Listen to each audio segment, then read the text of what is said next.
చాలా సందర్భాలలో పరిశుద్ధ గ్రంథంలో భక్తుల జీవితాలను మనం చూసినప్పుడు వారు కృంగిపోయారు, నిరాశ లోయలోకి వెళ్ళారు. కానీ ఆ పరిస్థితులను అధిగమించి బయటకు వచ్చి తిరిగి దేవుని కొరకు వాడబడ్డారు. వాడు శ్రమ దినాన్ని నువ్వు కృంగిపోతే చేతకాని వాడైపోతావు.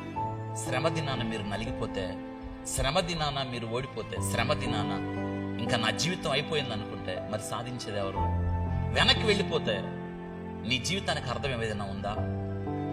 నిన్ను నువ్వు దాచేసుకొని ఇంకెవరికి నేను కనిపించకూడదని గదిలోకి వెళ్ళి తలుపేసుకుంటే మరి నువ్వు చేయాల్సిన పని ఎవరు చేస్తారు? నువ్వు సాధించాల్సింది ఎవరు సాధిస్తారు? నువ్వు వెళ్లాల్సిన స్థలానికి ఎవరు వెళ్తారు? దేవుని చిత్తాన్ని ఎవరు నెరవేరుస్తారు? దేవుని కొరకు ఎవరు మాట్లాడతారు? నువ్వే కదా. ఈ భూమి మీద నీ పనిని నువ్వే చేయాలి, నీ బాధ్యతను నువ్వే నెరవేర్చాలి.